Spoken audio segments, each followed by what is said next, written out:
Intensity को एक और भी हम एक्सप्रेस करते हैं इन टर्म्स ऑफ वोल्ट पर मीटर। तो अगर हम इलेक्ट्रिक फील्ड इंटेंसिटी की यहाँ पे न्यूटन पर कूलाम की जगह वोल्ट पर मीटर लें तो यहाँ पे इलेक्ट्रिक फ्लक्स की यूनिट जो चेंज हो जाती है।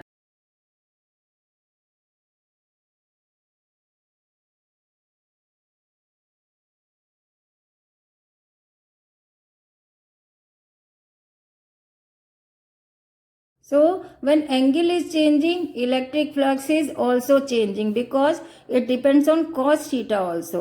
सेम डायरेक्शन में E है बट 180 डिग्री का जब एंगल है तो माइनस E है, and when they are perpendicular that's condition you will use too much time, these two is zero. And then electric flux की यूनिट क्या होगी, इलेक्ट्रिक फील्ड इंटेंसिटी की यूनिट और एरिया की, तो newton per coulomb we will get phi is equal to E A cos theta. अब यहाँ पे हम कंडीशंस लगाएंगे, अगर दोनों एक लाइन में होते यानी थीटा जीरो होता, in this situation phi is equal to E A cos zero E A, okay. और अगर परपेंडिकुलर होता तो इस सिचुएशन में इलेक्ट्रिक फ्लक्स जीरो होता क्योंकि कॉस 90 जीरो होता है, और 180 के केस में 180 माइनस 1 होता तो it will come minus. Taking condition when electric field intensity and area vector both are not in the same line, they are making angle theta.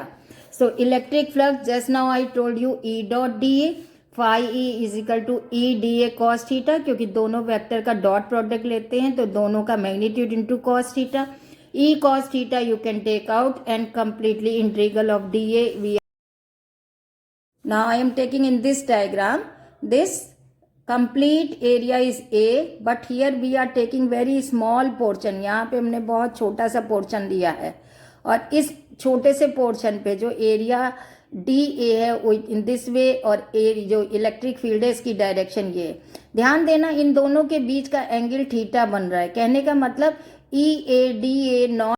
तो electric flux is a scalar quantity and it is the dot product of area vector and electric field intensity. अब इसको थोड़ा सा निकालते कैसे हैं, मान लीजिए इसके पूरे का एरिया A है, लेकिन हमने यहाँ छोटे से जो पोर्शन लिया है इसको हमने DA एरिया से लिया हुआ है, okay. So electric flux will come in this way, we will use this formula. Electric line of forces का से जो मिल रहा है पर्टिकुलर एरिया में जितनी पास हो रही हैं वो इलेक्ट्रिक फ्लक्स कहलाता है। लेकिन इलेक्ट्रिक फ्लक्स को हम निकालते कैसे हैं, उस जगह पे हम जो है इलेक्ट्रिक फील्ड की डायरेक्शन, इलेक्ट्रिक फील्ड को देखते हैं, एरिया वेक्टर की डायरेक्शन देखते हैं, और दोनों का डॉट प्रोडक्ट लेते हैं, ई डॉट डी ए करते हैं। और कंप्लीट निकालने के लिए हम इस पूरे कंप्लीट एरिया को निकालने के लिए flux you will get when electric flux you will get when you are taking a particular area. इस पर्टिकुलर एरिया में इसका इलेक्ट्रिक फ्लक्स निकालने का तरीका कैसे होगा, एक छोटा सा पार्ट लेंगे, उसका एरिया निकालेंगे DA, और इलेक्ट्रिक लाइन ऑफ फोर्सेस इस लाइन में कहाँ से पास हो रही है इसका जो है आपका देखेंगे, तो दोनों का जो प्रोडक्ट है डॉट प्रोडक्ट।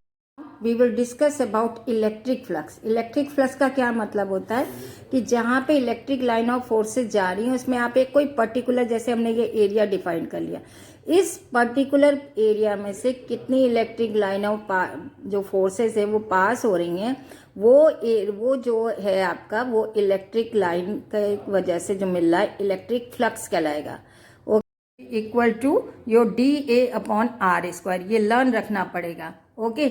अगर हमें कंप्लीट पूरा एंगल चाहिए तो सरफेस एरिया जो होती है वो होती है स्फीयर की 4 pi R square will cancel out, so you will get only 4 pi steradian for solid angle and radian for only angle.